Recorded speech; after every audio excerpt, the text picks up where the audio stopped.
Okay, and we are officially live. I have with me someone who's been watching the channel for a while named Captain Hindsight.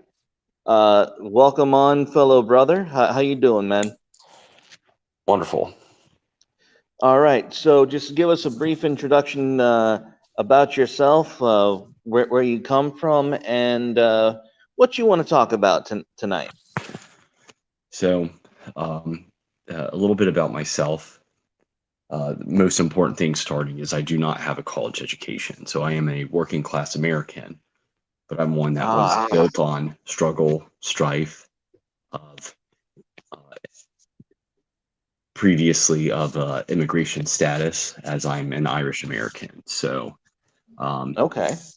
there's there's a class struggle in England, but also with the immigration here, the illiteracy of the Irish was demonized back in the 1800s by the already established Okay, so are Americans here. you are you like a first or second generation immigrant from Ireland, or were your ancestors immigrants?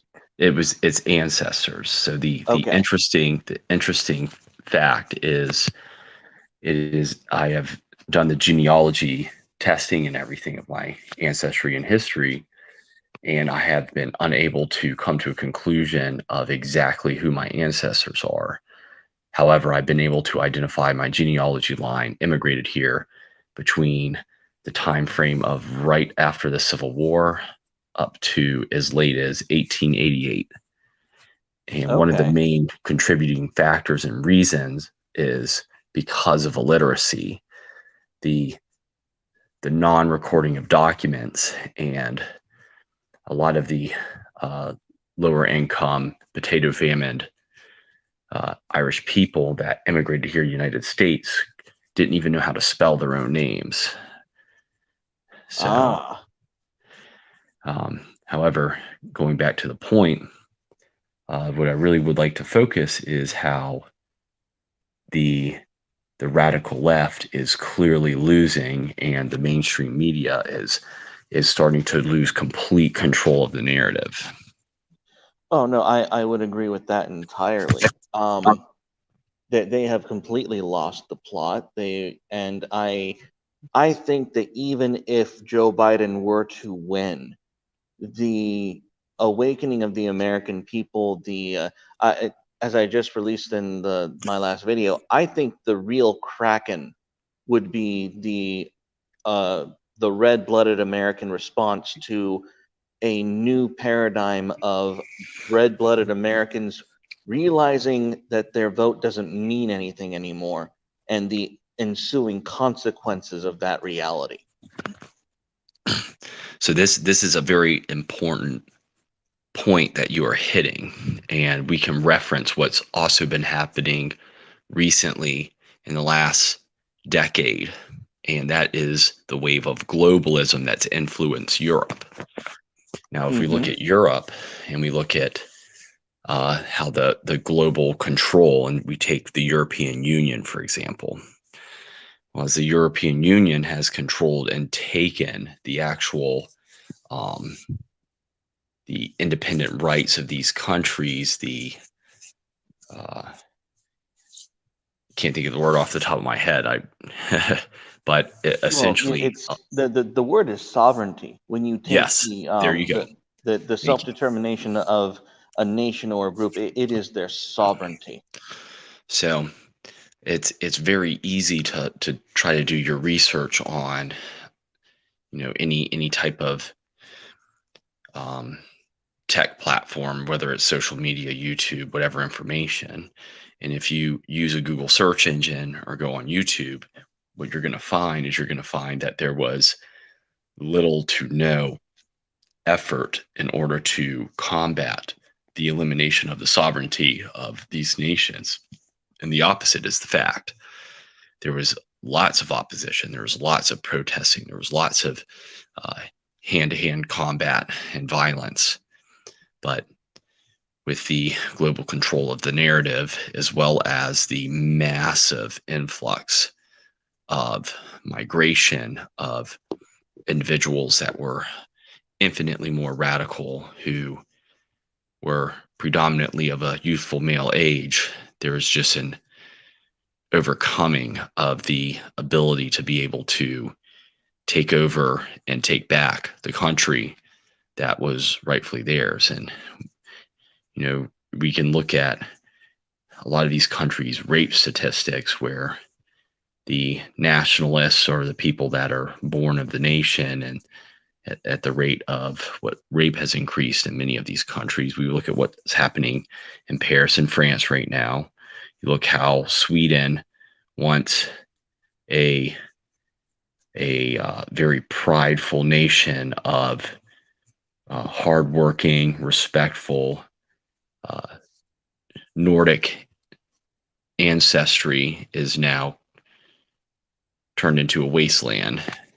But at the same time, all of them share a somewhat unique statistic and how this was able to occur so rapidly to the point where it's all been absorbed into the European Union.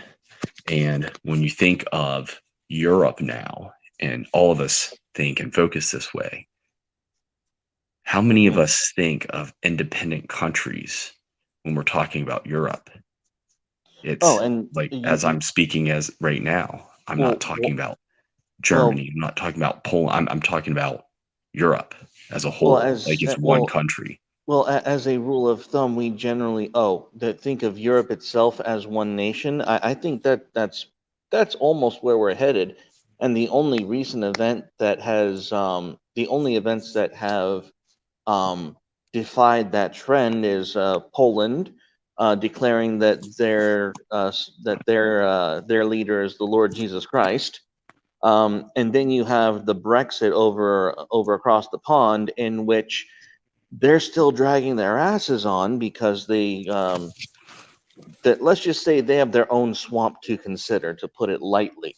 They have a hard time discerning who the real conservatives are when the conservatives of their country keep taking points from the Labor Party. But you did bring up something that was very crucial in regards to all of this phenomena about the the need for masculinity, or how masculinity is under attack by this by these events. And yes, and here's the thing, and that I like to focus on is, in most of these countries, there is not a lack of masculinity. However, these countries were the evolution of a social experiment of a global narrative. So if we take the war in Iraq, for example, we came, we conquered, we took over, we took control, we left an entire nation in ruins that was undeniably in control. Whether it's totalitarian or not, it was in control. And what was Correct. created after our leaving, it was ultimately a radical terrorist force that was bent on not only revenge, but destroying everything in their path. So you take how a global influence of individual minds, how, us watching our TVs thinking, yes, this is good. America killing Saddam is good. America doing this is good. And a needless war with a side, just because we were all given the perception of this person is a terrible human being, committing against human rights. And then they take that narrative and then they warp it into a new narrative, and that is of, we know what's best for all of you. So the European Union is created, a very small contingent of billionaires in Brussels say, you know what, we know what's best for the people of all this land. Yeah, And and that's yes, I do think of states as separate. That's exactly what I'm going to get at here. So this is a great thing, Mr. Life. But yes. Um, the reason that these states were unable to remain separate is not a lack of masculinity. Give me a moment. Keep talking. I'll be back in just a second. Sure. So it's not a lack of masculinity. What it is it's a lack of being able to combat back what is being presented towards them. So we share a very, very unique ability to combat and keep our sovereignty as well as our independent state freedom that all of Europe does not have the ability to do. And that is because of our Second Amendment right. It's our right to bear arms. So the left undeniably understands this. And as we see Antifa and the far left mobilize in the streets and commit more and more egregious acts of violence, as well as more targeted, and we can see higher levels of training and skill. And if you go on YouTube, you can find that these radical platforms of the left and high levels of military combat training are allowed to be promoted on their social media platform. However, those who have independent thought are not. Yes, and I just got back, so I apologize for having to leave you briefly, but just very, very quickly summarize how you linked the state of Europe to Antifa in America today. So the state of Europe came under such quick control by the European Union because the global establishment controlled the narrative. There was a huge platform and radicalization of violence on one side, and these sovereign countries, the masculine men, as well as the nationality of these countries, were unable to do anything because they did not have what we have, which is the right to bear arms. Right. It is difficult to fear an entire population when you have an entire military at your disposal. You have infinite amount of resources and money to control the political powers, and the population has no ability to fight back. They can organize in a method, they can organize peacefully, then they can organize violently. But when True. flesh comes up against steel, flesh typically does not come out the victor. No, generally not. And so this is relevant to Antifa because despite Antifa having that institutional power, the fact is that we as Americans have the freedom and liberty to respond to them, either in kind or with, shall we say, more with a more secure chance of victory. Um, And this is going to lead me to the next portion of what I'd like to cover, and it's how the evolution has perpetuated in our own country, how it's been allowed, and it also reflects a complete, utter lack of um, movement against what's perpetuated in our country for so long. So we look at the example of a narrative controlled and the peaceful majority, the silent majority. And, we, when Trump when he was elected, that term, the silent majority, that should never be a term. It shouldn't be the silent majority. It should always be the spoken majority. The fact that it's the silent majority already confirmed the controlled narrative, and that was the narrative of big tech and social media and national news media controlling the narrative, because at that time all of us already feared losing our jobs, losing our voice. That is incredibly true, and I remember long before 2016, back in 2012, 2010, and that was around the time where even I on social media had just I made it a point to say all the things I wouldn't normally say in public, like, or it was striking to me, and the reason why I've grown into like starting YouTube or extending on all these other platforms is not only because I was getting banned, but because people had reached out to me saying, "Dude, keep it up because you're saying what I can't." These are people who work for government, work for cities, work for the county.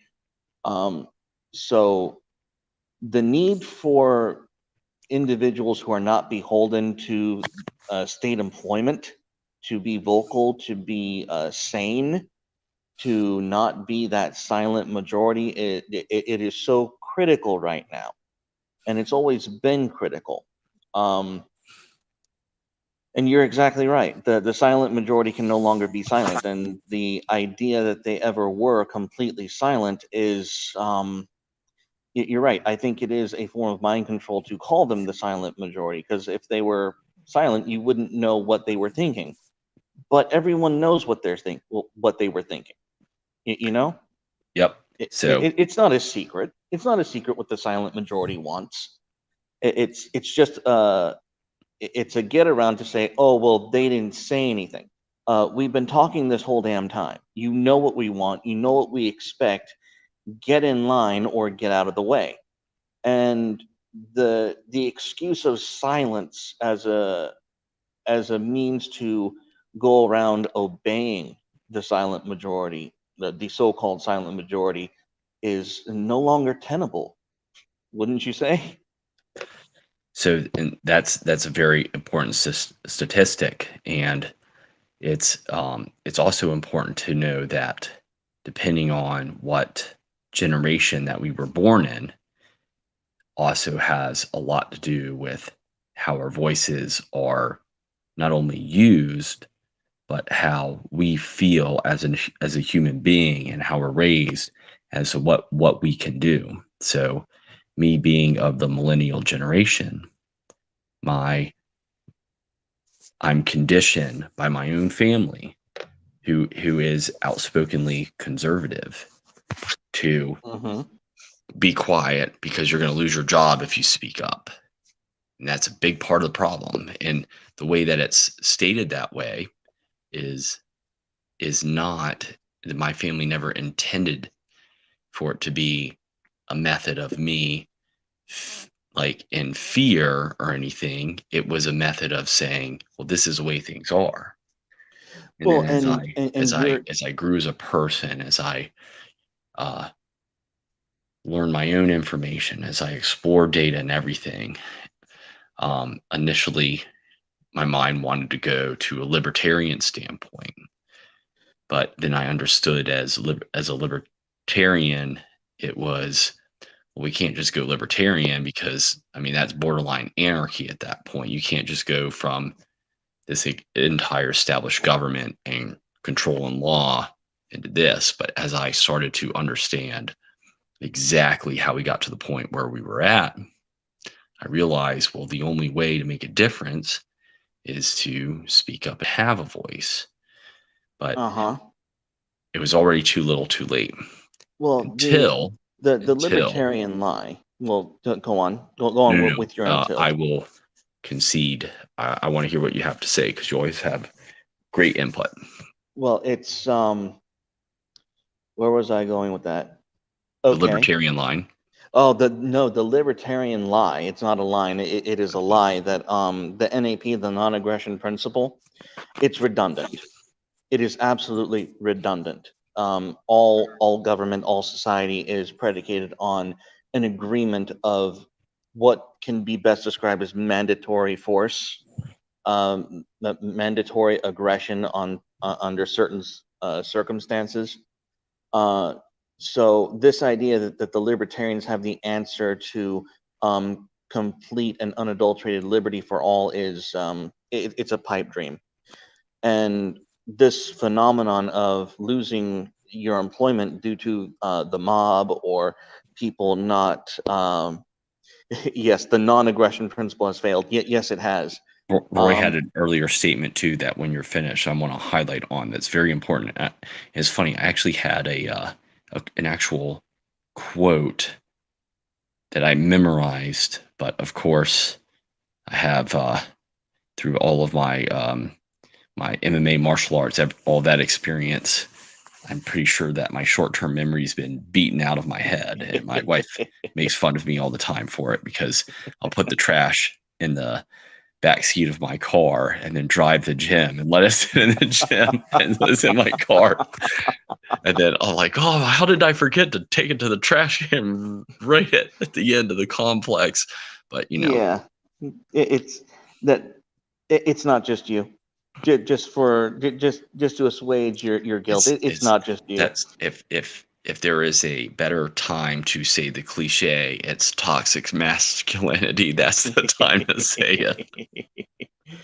But no, what I wanted to share is around the time that I started being extremely vocal online is when I learned through experience through the hard way that I could not have my current employer listed on any social media, any like nowhere. If you know my personal accounts or you had access to them, you would not see a current employer.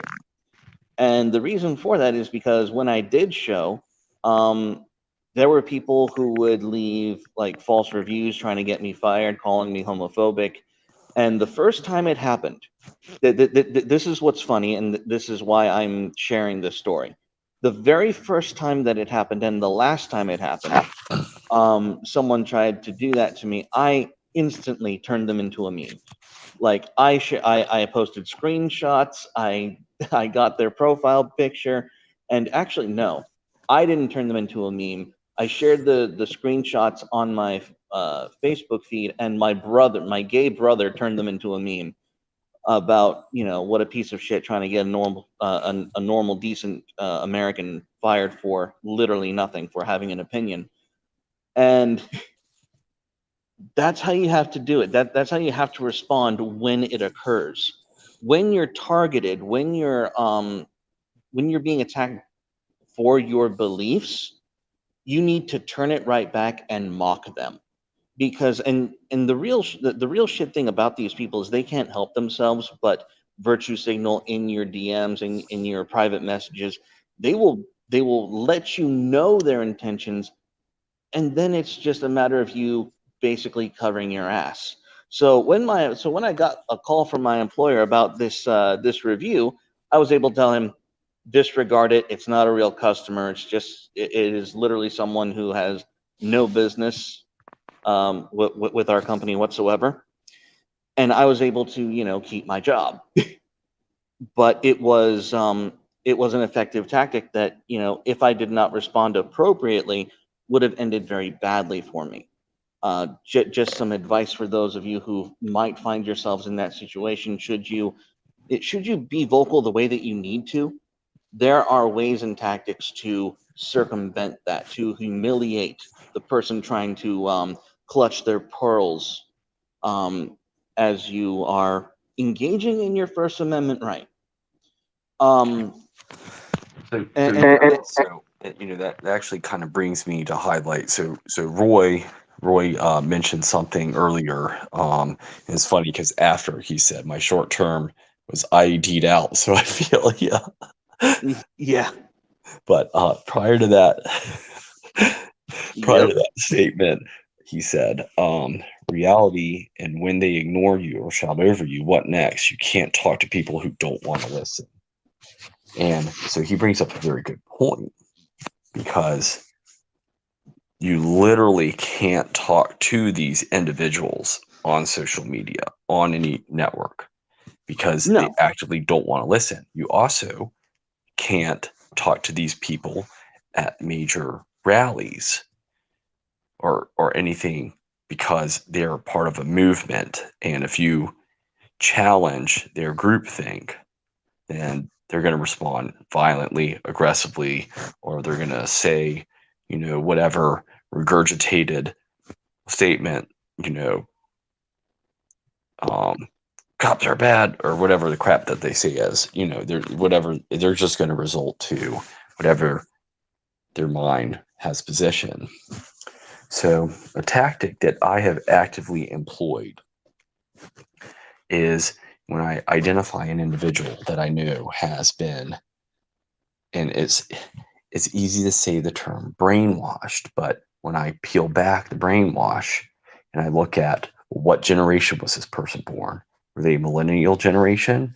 Because if they were a millennial generation born in a Democrat family, then they have never, ever been given the ability to search for their own information and challenge the thought. It's just conditioned and it's been controlled. And me growing up in a conservative family, it was something relatively similar because, it was Fox News. But so as I engage with individuals, and it's easy to say, well, you just give them facts. Well, I will allow them to enter my home. I will show them the experiences I have, the things that I do. I will encourage them to participate in something that I do, and and just state like, hey, are you open to dialogue, and would you like to see things from a different perspective? And if I were to take you out to lunch and then we go do this, what are your thoughts? And if they say, yeah, I would love that, then 90% of the time they say that and then they're lying through their teeth, and then you get what you get. But Yeah. the individuals that do open their minds to perspective, it's never a win over at that point. And we look at a big movement, the walk away movement. If you look at a lot of the stories from the walk away movement, it is the Yeah. individual battles with their common sense. That's the big thing. And that's the struggle, is when you've been indoctrinated to a point of belief and you're opened up to a new idea, but also you see the logic and the reality behind that idea. Sometimes the mind would rather accept and die with the perceived lie for the sake of preserving their whatever they feel like is their self-righteousness or honor, than accept the truth. Well, there's another aspect to that I'd like to hit on. The common phrase is facts don't care about the feelings, and you want to sit them down and spell things out. But another truth about this is their feelings don't care about your facts.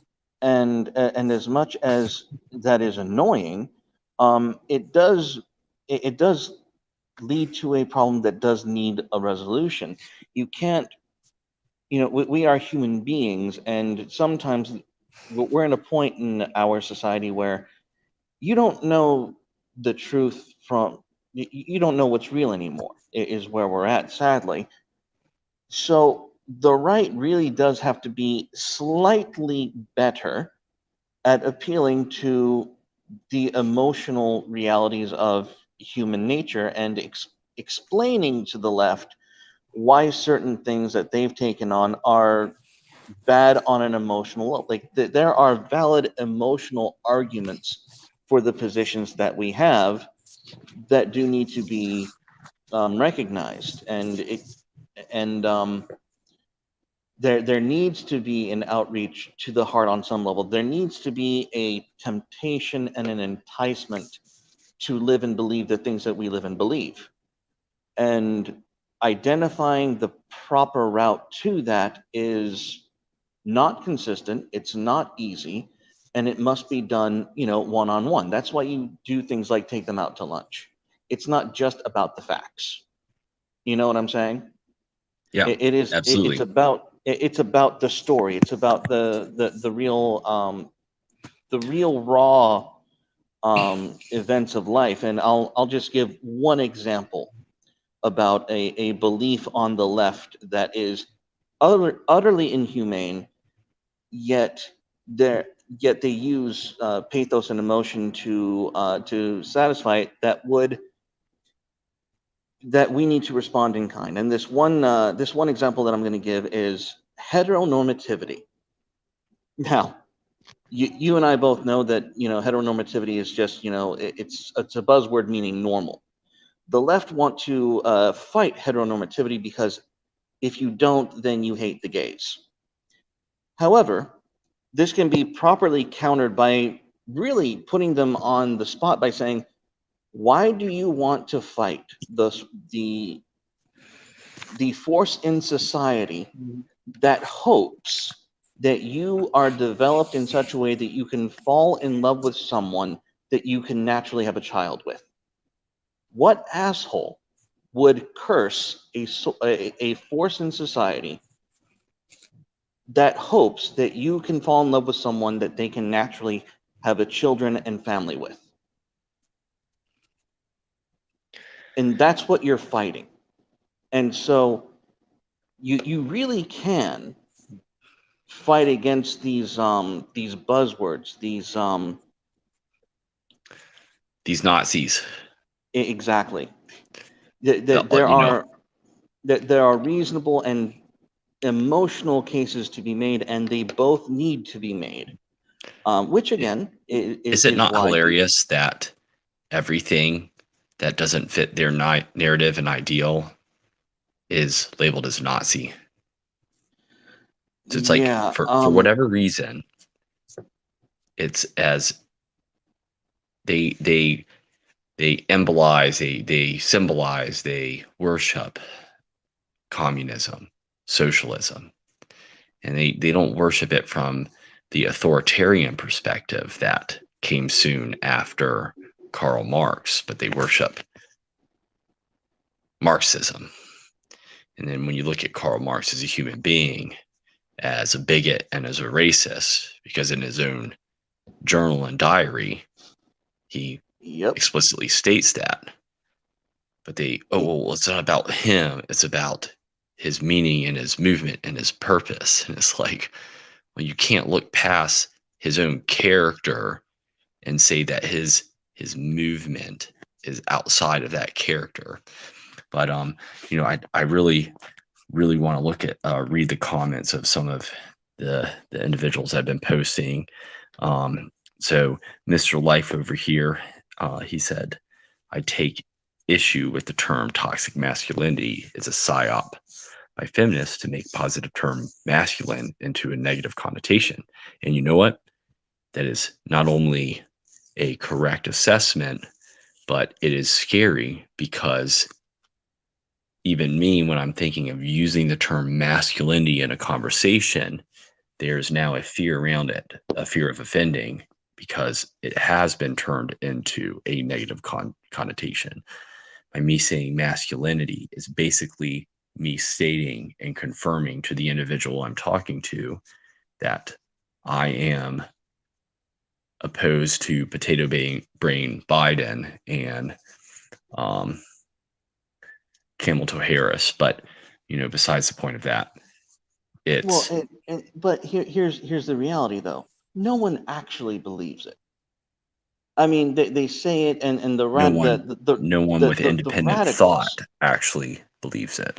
right? And anyone who's been in any workplace knows that if and it's the feminists call it the glass ceiling. It's not the glass ceiling.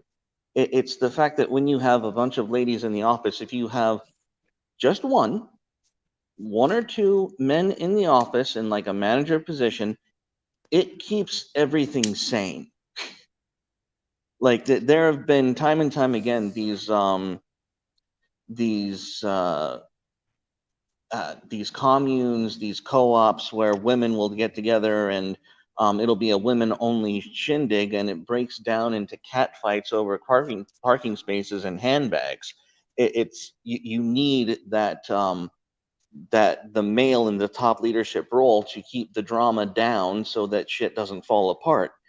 That's it's a sad fact of life, but it's there for a reason. Women are grateful for the men in the office who keep things sane. If masculinity was truly toxic, then why would these feminists get on social dating sites and actively thirst and allow themselves to be sodomized by the epitome of masculine men. Exactly. And we all know that these same feminists who rant and rave about toxic masculinity were the same bitches buying 50 Shades of Grey. We know And, this. This is not a and secret. the danger here is groupthink, because the radical left, they believe that they have a movement, they have control because of the media. But the media is not radical left. The media is the global establishment trying to regain control. It's the Joe Biden, it's the Hillary Clinton, it's the establishment that suckered all these commies and socis by presenting Bernie Sanders twice and him running away with their money. And you know, Uh-huh. at this time, his 3 houses probably multiplied to 6. And Well, you want to hear something funny? Is I was watching a someone interviewed Vosh. I forgot who it was. I think it was either Sam Cedar or some other leftist. Anyways, they were having a serious and friendly conversation about the socialist revolution. The primary catalyst that even socialists as extreme as Vosh are counting on to usher in the socialist revolution that'll make people like class conscious and make them all aware is unironically climate change. And let me tell you what's funny about that. There is nothing about climate change and the effects that are going to come about because of climate change that isn't found in the damn book of Revelation. Like they are literally waiting for the signs of the second coming of Christ to usher in their utopia. And what's also highly ironic and funny is that most of us weren't born before the term global warming was established, but in the 1970s it was global cooling, and then in the late Yeah. 1980s and 1990s it was changed to global warming, and then they couldn't Oh no control no that. no no So, no well, no. it's not global cooling or warming, so it's climate change now. And then all of us with half a brain are like, well, no shit, there's climate change. The climate always Exactly. changes.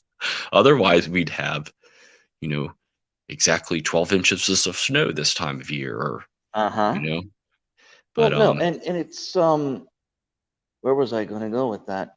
Oh, do you remember the ozone layer? That whole scare, the growing hole in our I, ozone? I remember as a child, the ozone layer, and I remember the publication of it in newspapers and magazines, the visual representation.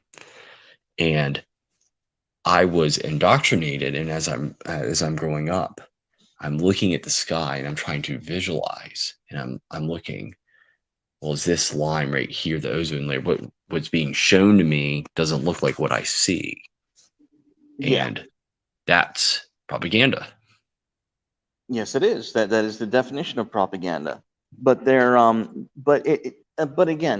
the use of climate change as the biblical harbinger of the socialist is something that I personally find incredibly amusing. But going back to the global warming bit or the climate change bit, um, did you know that during the Roman era, during the Roman Empire, that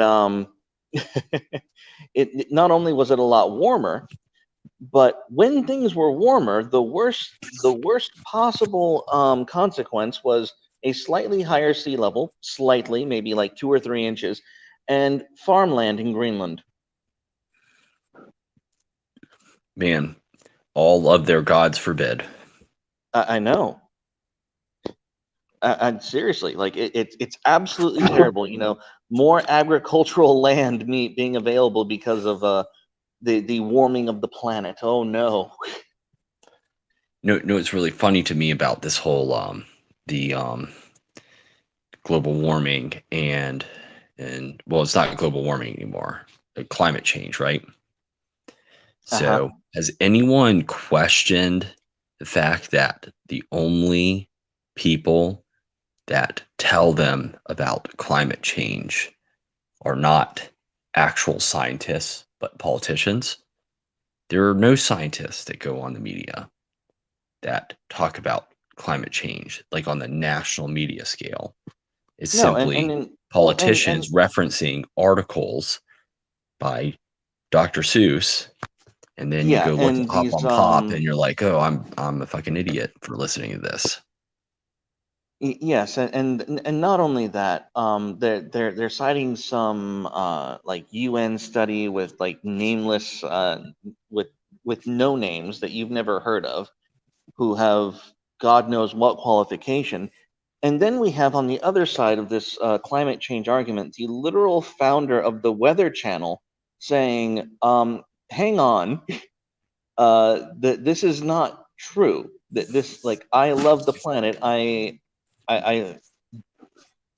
and he goes, the founder of the Weather Channel went on to is on the anti-climate change bandwagon, and and I'm supposed to stand back and take everyone else at their word. No, no, no. Um, let's go back and look at what the data actually says and see whether or not your models are correct. None of these models are right. None of them have if let me put it this way. In 2016 and 2020, the polling data is way off. Climate change data is worse.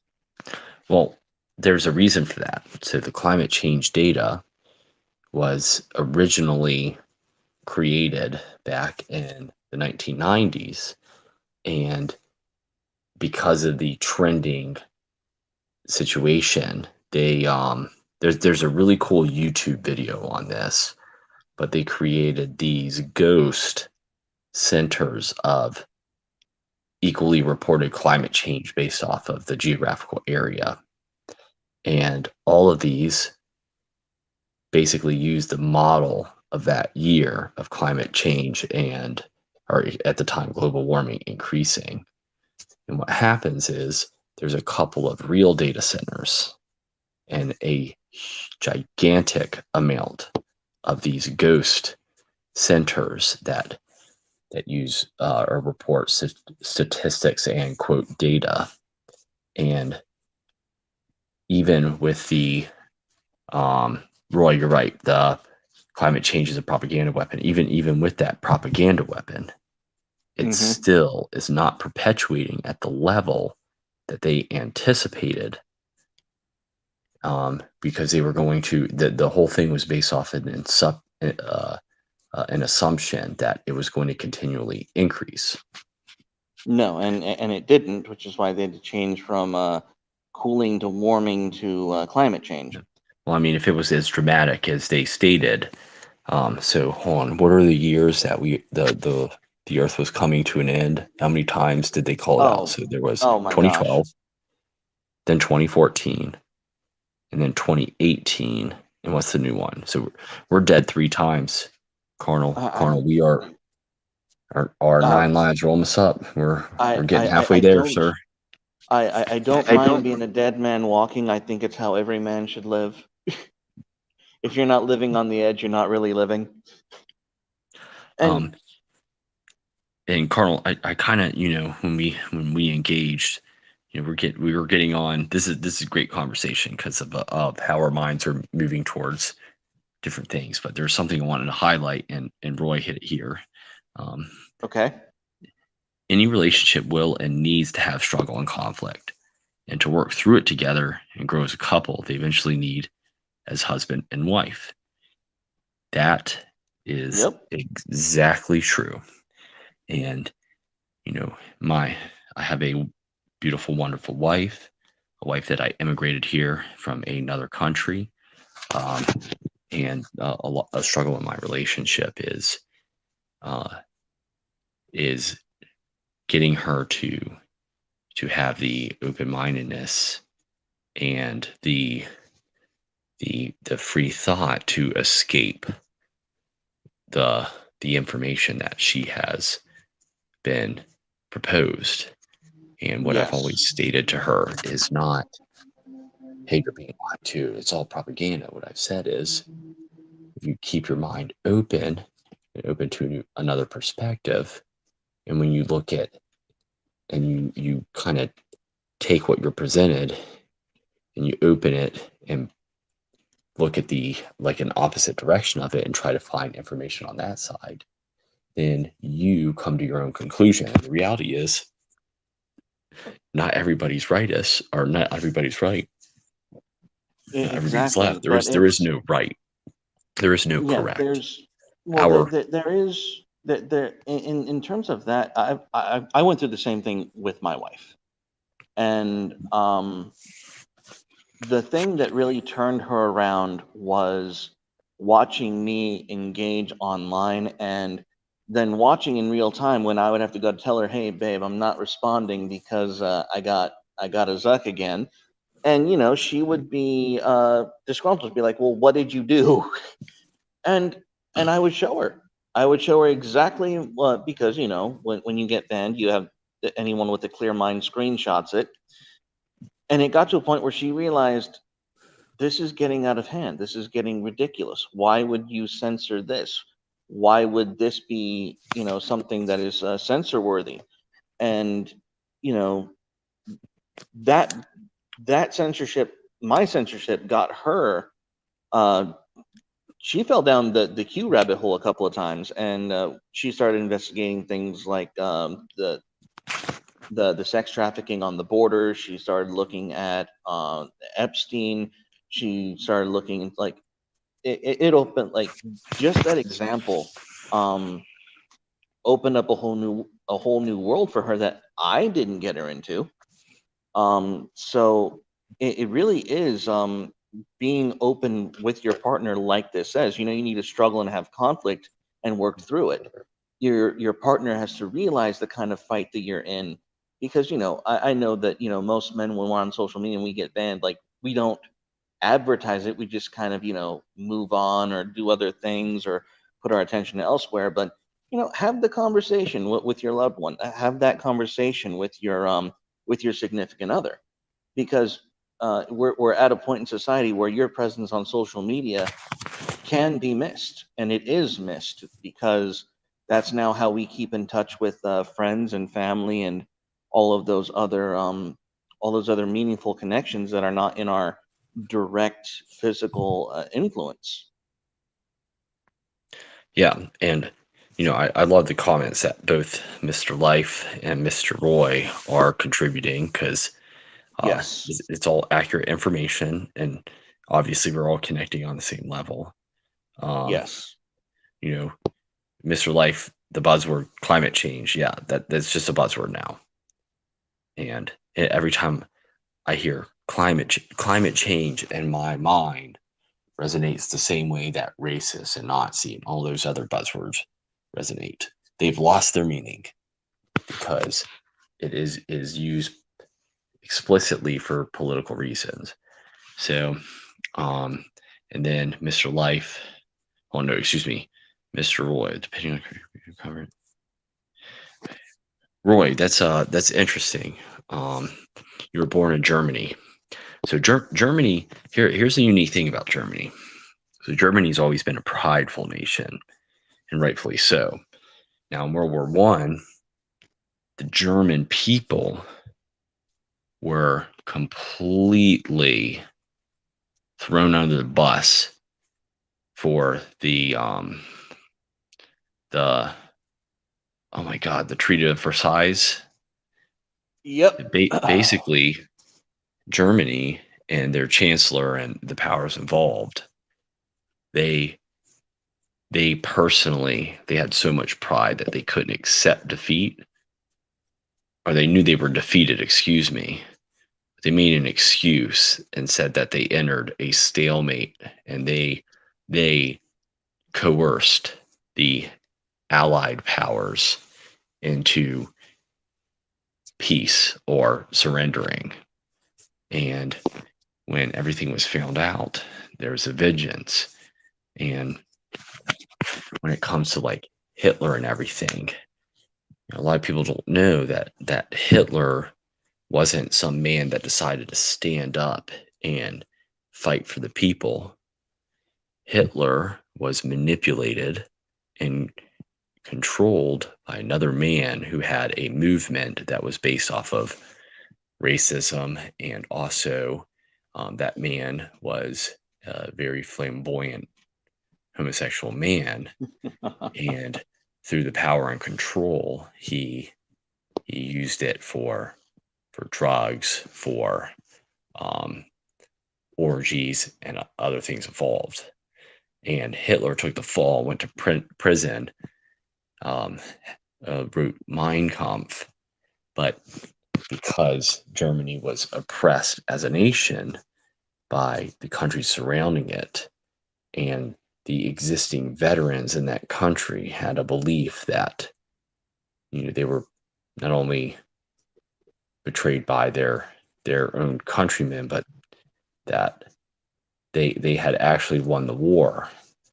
It created a very radical system similar to that of Antifa, a very radicalized movement. And when the term fascism is used and thrown, and they look at anybody from the right, and then when you go and you look up Nazi socialism or the National Socialist Party or the Workers' Party, people don't actually do legitimate research. They stop at whatever New York Times buzzword article. No, Nazis were not socialists, but everything about them was. When it came to the elimination of healthcare, when it came to the controlling of all firearms, no one was allowed to own firearms. When it came to Gestapo control, when it came to for the greater good, it essentially the fascism that Nazi was. It was the only difference between that and communism, which there actually isn't a difference at the time, was that it was nationalist, and it was nationalist to the extent of, oh well, nationalists are right wing. Well, things go under banners of everything, and as I always communicate with my wife, it's under the banner of totalitarianism. And Yes. Getting to that point, when we look at the current political movement and the current state of the country that we're in, and we're looking at the perpetuated what would you call them, the aggravators of essentially violence or physical political moves. We're going to compare Antifa to the Proud Boys. And there's a very key difference in statistic between the two. So if we look at the Nazis, or let's say the Nazi brown coats, we look at the communist black coats, and we look at the Proud Boys, and we look at Antifa. They all have a very similar aspect in regards to how they were perpetuated in the media. The difference is the only ones that don't hide their motives, that don't hide behind masks, that don't hide behind terrorism tactics, that don't hide behind destroying small businesses, that don't hide behind targeting specific races, is the Proud Boys. And okay, because I thought you were going to go down a very dark road there, and I was just holding my breath, like, oh, come on, dude, don't make that direct comparison between these four groups.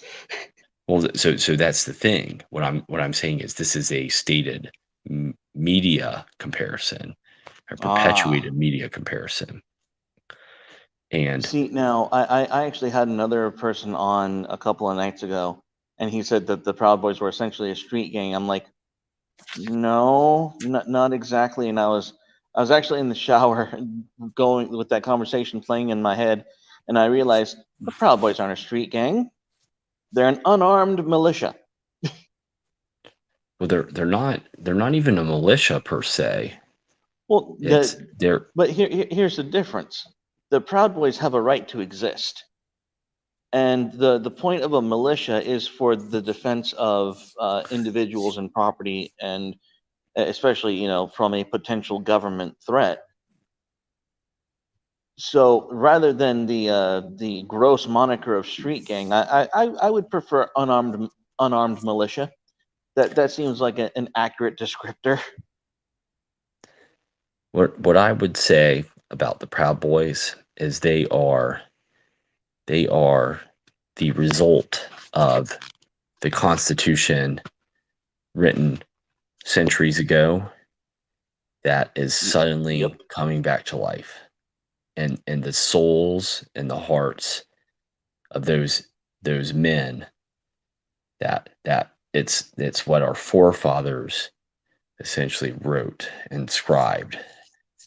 And it's so funny when it comes to these buzzwords that are always presented and perpetuated and moved.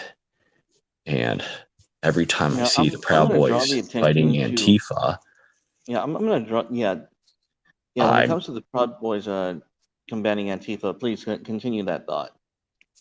yeah, well, when it comes to that, so there's a couple of things that happen. One is that they are always more ethnically diverse than Antifa. Uh That's the huh. main one. That's true.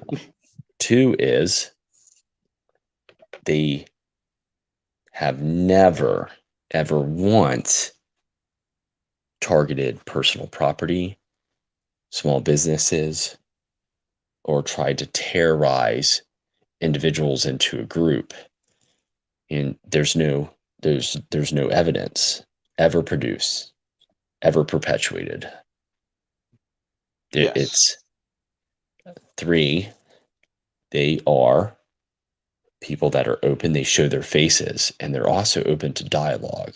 And here's the crazy thing, for how unbelievably crazy the left is and how they've been the most demonized platform. Why are the Proud Boys always so open to conversation, specifically with their enemies, Antifa? There's Yeah. numerous videos of the Proud Boys having a standoff with Antifa. There's yelling and screaming, and I hear is, let's have a conversation, let's have a conversation, let's have a conversation. If someone's that openly diplomatic, is that not the epitome of democracy? Well, I mean, of course it is. But you have to understand that's part of the problem in their mind. They don't want democracy. They don't want freedom. They don't want liberty. They want oppression by another name. And they want to be the oppressor. They want to be the people in power. So when we look at, the examples of Rome and Babylonia, it is the the essence of immediate gratification. It's the essence of sin and immorality without consequence. It's the essence Mm, of a nation of masculine men that got everything they want, and then in turn allowed weakness to enter their society, became immoral as a whole, abandoned all strength, abandoned all morals, decayed, and it's dude, we're just right back here again. yeah. And we truly did have mechanisms in place to prevent that moral decay. We did have things in place to combat that, and every time, and at virtually every turn, it was subverted and turned around. So here's the other thing. So I guess I talked to my wife about this and other individuals in the controlling of the narrative. So here, there's Hmm. been a very interesting recent development, and remember how I started this very streamer podcast was I said the left is losing control and conservatives are winning. Yep. So we look at DC, and what happened in DC and the movement, and all of the media was there. No Republicans were there. When I say Republicans, there were no Republican speakers besides the populist ones we already know, those that are Yep. in the trenches. None of the actual Republicans showed up. And guess what? Of course they didn't. Trump showed up. Doesn't matter Wait, that he was in a motorcade. He wait, who who, said, who I showed may up? decide to show up at the DC event. And he drove through and waved. He showed up and nobody else Nice. did. Out That's of the beautiful. entire movement, out of everything, all these people that preach, that are elected, none of them showed up, and they didn't show up out of fear. And this is That a that beautiful pisses me thing. off. That Well, pisses me off. And let but me explain why it pisses me off. I know you've heard this before. I know I've said it before. But if at this conjecture, at this time and in this scenario, if you don't stand up as a Republican, as a member of the GOP, as someone whom Trump has literally performed a soft coup with, if you're not jumping under the Trump banner right now with all of the alleged uh, voter fraud and irregularities and all this nonsense, if you're not backing Trump right now, if you're staying silent right now, my only response is that you deserve to be next, because you will be next. There's no other trajectory if this continues that you're not going to be next. yeah. What the hell is wrong with these people that they So cannot see 5 minutes into the future? Mr. Geist just said a true statement. Yes, MAGA isn't conservative. It's classical. It's classic liberal. America first, and most of the Proud Boys are conservative. Well, Now, so actually, I will challenge that. uh-huh. Um, Carnal, Go on. yeah. So the as I've seen and engaged with multiple Proud Boys, is they are a fraternity of men, and they're under the banner of Western chauvinism, and the perception and the continued perpetuation is of male chauvinism. And that's just one thing. It's like, you guys, when we think of chauvinism, we have been conditioned to think of the word to automatically associate with male chauvinism. And that's the beauty of the embodiment of the Proud Boys, is their movement, their words they speak is about Western civilization and society, about the Constitution, about independent liberty. And independent liberty only exists when there's multiple different sides that are constantly communicating and working either together or against each other to prevent one side from gaining too much control. And that is Mm. classical liberalism. It's technical libertarianism, but again, the libertarian movement has gone to that of an anarchy society. But when you look at the Proud Boys and go back to diversity, walks of life, and everything, every Proud Boy that I've ever met or interacted with has always been the the person that has been open to conversation, that actively wants to engage people, and they don't want to transform their mind or anything. All they want to do is say, hey, this is what I believe. I believe that we should hold our Constitution. I agree to disagree. I will never tread on your beliefs. And if we disagree, then you can go live in your society, I'll live in mine, but I will never demonize you as a result. Well, And here's another misunderstanding. When they say that MAGA isn't conservative, it's classical liberal. Um, here's the big problem with that statement at its foundation. Um, the great conservative in my mind, Pat Buchanan, who wrote The Death of the West, which is essentially the Proud Boys Bible, as it ought and should be.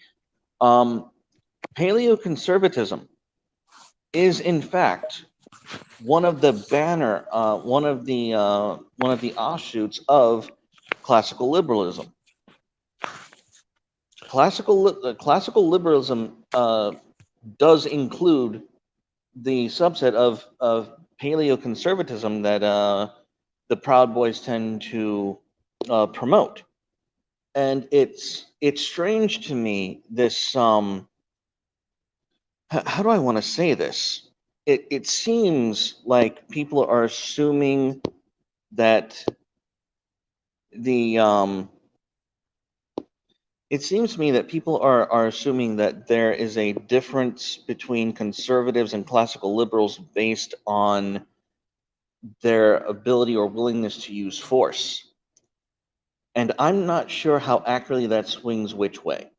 I'm not sure if force is more acceptable to the mind of a classical liberal, or uh, if force is more acceptable to the conservative. Because I'm looking on people on both sides, and there seems to be a large indication that both of them are not. They're not fans of violence because it seems to be too immoral, and I have a problem with that. I have a problem with conservatives and classical liberals taking violence off the table for for the preservation of liberty. Welcome back. For the preservation of liberty in so much that I believe that as a society, your virtues are those things which your society is willing to kill for.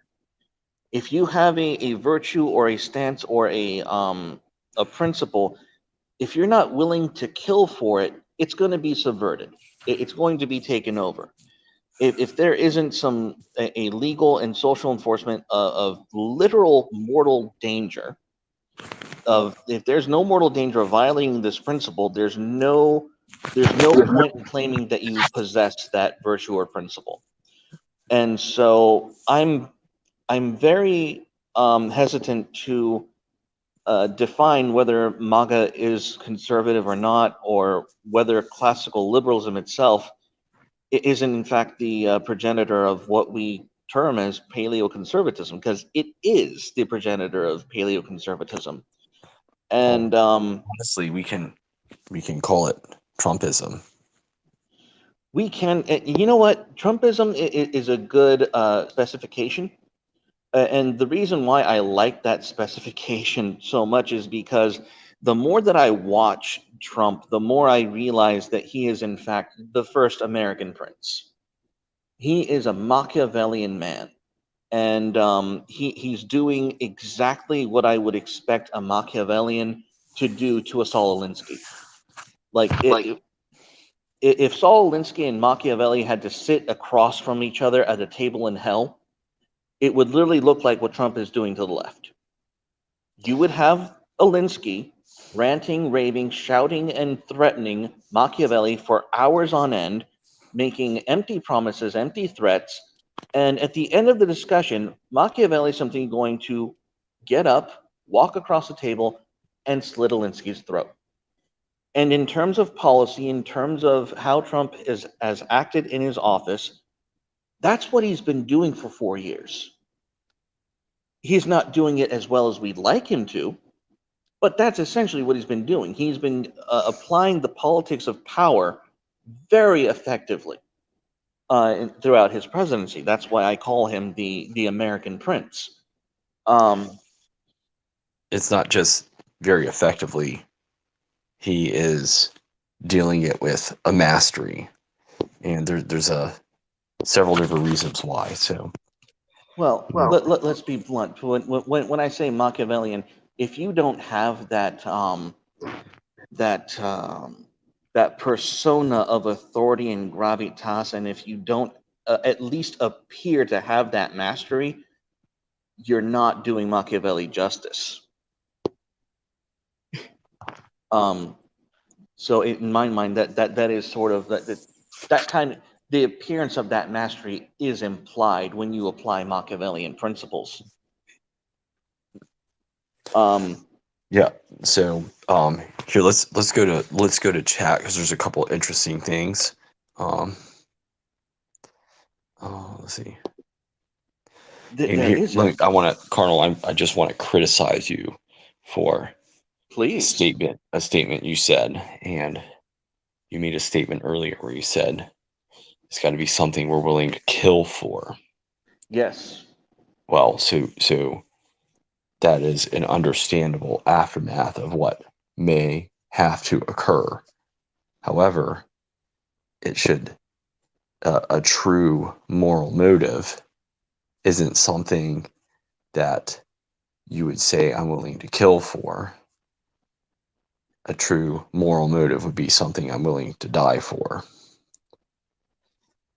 So, and I Um, don't want to get into the terms of martyrdom, but no, let me try and because you came in right as I was giving that statement. you Let know you're me right. I did come in so late, let me so give an example of what that means. For example, we have seen evidence of voter fraud, right?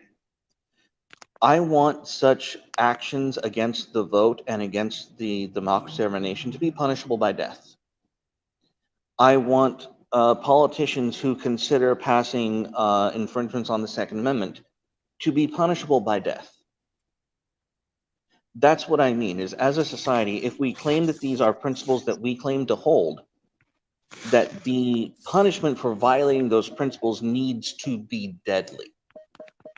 And the reason that I justify that is because one of the great questions uh, one of the great questions that I like to answer when talking about nationalism and ethnicity is the example of the Roman Empire. And the question, of course, is that who are who were the primitive Romans? The answer is, just to spoil it, there's no such thing as a pre-Roman. The Romans were a combination of local Ital tribes and an immigrant group of Greek Etruscans. And what they did is they had established somehow a society that was so rigid on a certain set of principles that very much like the Greek ethos, if you didn't measure up physically in the Spartan mentality, you were cast off as a baby. If you didn't live up to the values and ethos of this group of people, the combination of these Itals and these Greek Etruscans, you were eliminated from society. And they did this so well and so harshly that they created one of the strongest. They created a new they created a new race. They created a new race of people by the application of these principles in this isolated area. And the same must be true for every nation. And if you're going to claim as a nation that you have principles, that you have virtues, that you, as a society, are going to live by, it needs to for that to be true. The violation of those principles must carry the penalty of death for their violation. Does that make sense? so you essentially articulated exactly what I know and agree with you, but it still doesn't change the stance when I'm saying it's not uh, the essence of killing. It's it is killing, but it's more than killing. It's dying too. So if you're motivated by a movement to kill and kill only, but not die, then that is an impure motive. But if it's something that you're willing to die for, take to the grave, then the killing is no longer from a murderous standpoint. It's evolved into a standpoint of martyrdom, I see. if that makes sense. So yeah, I just want you to understand that I agree. But when I was questioning, it wasn't because I disagreed with Ah, your statement. It was my statement was going a step further. And Oh, so the question is, are we willing to die to get to where we need to be? that's a much more real thing than killing, because if it stops just at killing and doesn't end at dying, then we truly don't stand for the belief. I'll be honest, it's kind of assumed that if you're willing to kill, that you're willing to at least risk the chance of being killed. I mean, the only people who wouldn't agree to those terms are the communists, who are very surprised when we accept their terms of violence and And I repay think them in the time. wording of our Constitution and those of our forefathers were very direct in that statement, because if there was the terminology of kill but not die, the interpretation of it would be radically different. Hmm. I think I see where you're going with that. Was there anything else you wanted to cover in this stream? So just one other quick thing, and I'm going to acknowledge some of the chat comments, and then I'm going to round back to the Proud Boys. And I know I told you we'd make this short, but of course this is such a great, engaging conversation. I'm having such a great time that I would wish that it would end. Never. I knew it wouldn't be short. I knew I was suckering you in. So, Mr. Rodergeist, Proud Boys have a wide range of beliefs. The ones that are willing to go out and fight in the street have more in common with Franco or Pinochet than, say, a Trump or Milo. So, this Oh, is making radical assumptions and trying to identify a loosely political group that's more about than just politics, and trying to paint a picture with who they are. yeah. So the thing about the Proud Boys is they're not unified under an actual governmental banner. So Antifa is also not unified under a governmental banner. However, the tactics and everything that they commit to is all unified under a certain banner. Now, the Proud Boys are the antithesis and the natural creation of cause and effect, or for every action, there's an equal and opposite reaction. Yep. So the Proud Boys have evolved past the initial motive and purpose only out of a form of necessity, not out of a form of desire. So Indeed. as we continuously watch data, information, videos, every now and then we get a loose cannon, but no one's perfect, right?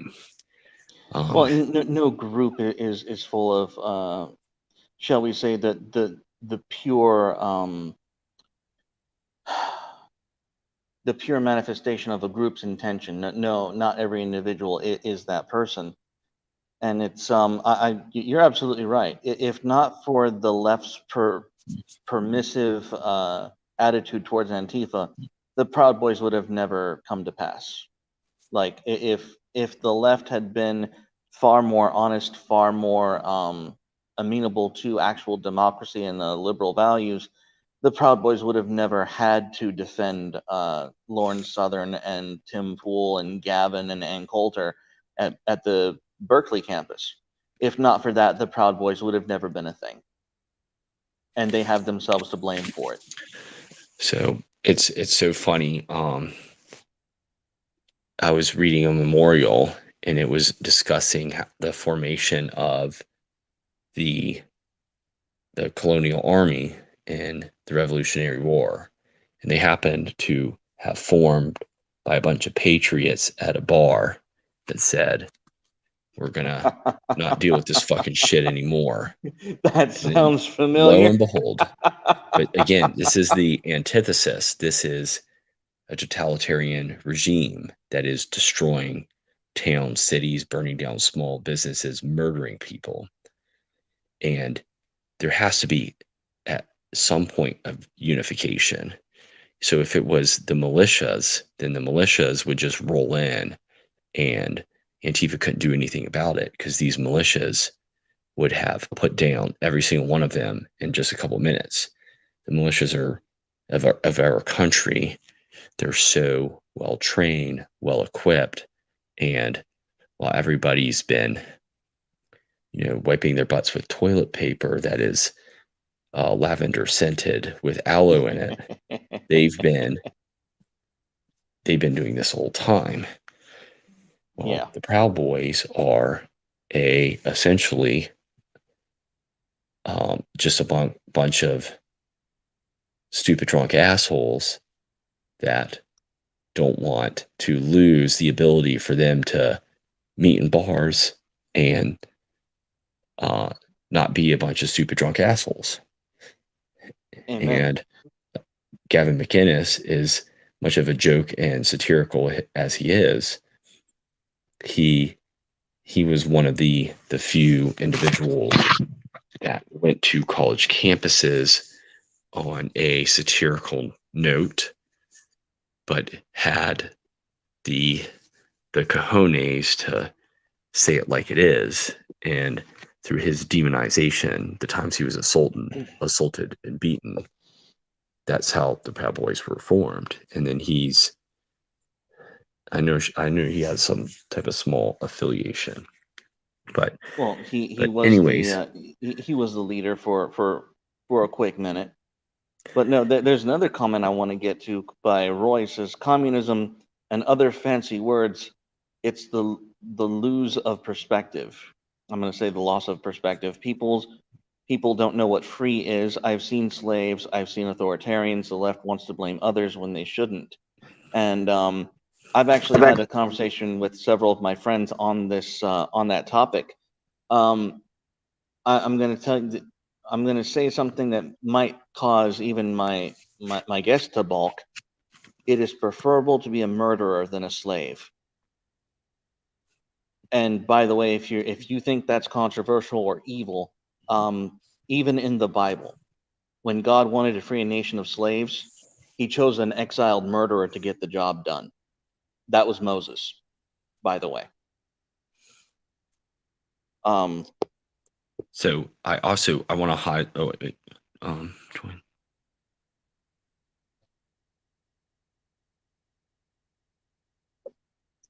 you were saying, sir?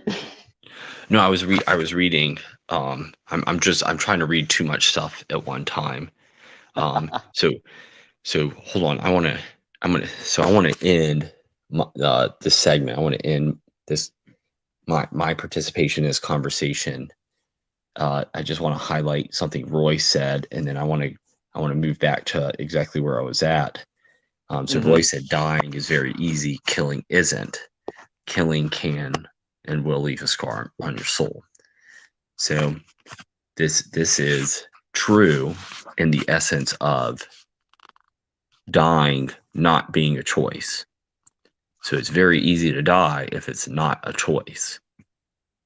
But it is much more difficult to die if it is a choice than it is to kill if it's a choice. You see, I'm the reason I struggle with that statement is the choice to die without the fight and the preferable alternative of killing your enemy just seems to be the waste of a life.